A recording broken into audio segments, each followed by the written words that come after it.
Hello students, today I am going to discuss about the answers of the questions given in your NCERT book. The first question on page 40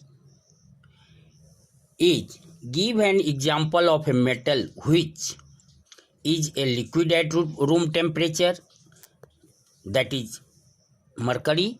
We know that mercury is the only metal which is liquid at room temperature. Second, can be easily cut with a knife.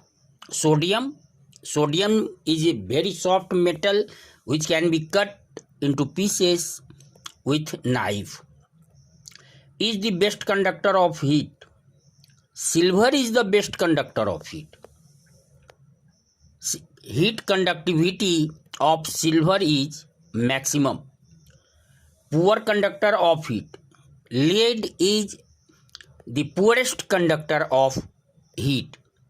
Second, mercury is also poor conductor of heat.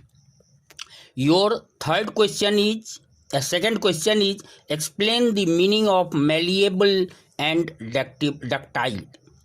These are two tendencies of substances.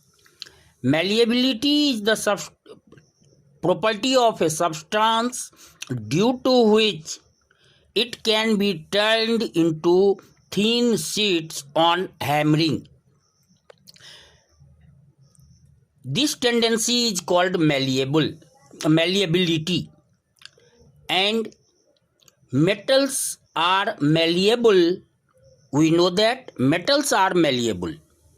Metals can be turned into thin sheets on hammering.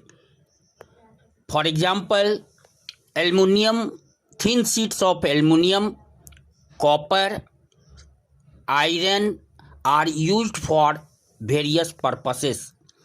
Ductility. It is the tendency of substance due to which they can be turned into thin sheets. This tendency of metal is called ductility, and we know that metals are ductile in nature. The wires of aluminum and copper are used as electric wire. Metals can be drawn into thin wires due to its property of ductility. Next question on your screen is: why is sodium kept immersed in kerosene oil? We know that sodium is very reactive metal and it reacts vigorously with oxygen of air and catches fire if it is exposed in the air. Due to high reactivity of sodium, in other words, the maximum affinity towards the oxygen, sodium is immersed in kerosene oil to protect it from reacting with the moisture present in the atmosphere and air, oxygen of the air, to prevent fires, unwanted fires. Next is write equations for the reaction of iron with steam.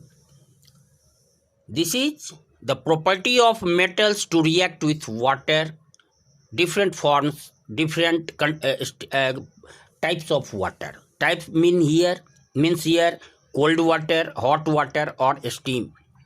We know that iron reacts with steam to form ferric oxide, that is mixture of ferrous oxide and ferric oxide with the evolution of hydrogen gas? The equation is 3Fe plus 4H2O arrow Fe3O4 plus 4H2. In this reaction, metal oxide is formed. Previously, we know that when metals react with steam, metal oxide and hydrogen are formed. But when metals react with water, hot or cold, metal hydroxide and hydrogen are formed. Calcium with water. When calcium reacts with water, calcium hydroxide and hydrogen are formed. Your equation is Ca plus 2H2O CaOH whole 2 plus H2. Potassium with water. Reaction of potassium with water. Potassium reacts with water to form potassium hydroxide and hydrogen gas. 2K plus 2H2O arrow 2KOH plus H2. The next question is based on a table given here. A table given here. This is on your screen. See the table carefully. Samples of 4 metals A, B, C and D were taken and added to a solution given in the following table, one by one. The result obtained are as follows. In first column, metals A, B, C, D. Second, iron sulfate. Third column, copper sulfate. Fourth column, zinc sulfate. And fourth column, silver nitrate. Metal A, when added to iron sulfate solution, there is no reaction. But when it is added to copper sulfate solution, displacement reaction takes place. Second, metal B, when added to iron sulfate solution, displacement reaction takes place. But in case of zinc sulfate, there is no reaction. When metal C is added to iron sulfate, no reaction. Copper sulfate, no reaction. Zinc sulfate, no reaction. Silver nitrate, displacement reaction. Metal D, in iron sulfate, no reaction. Copper sulfate, no reaction.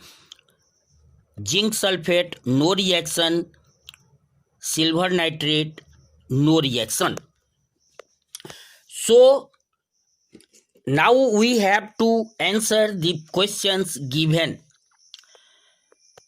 Which is the second question? Your question is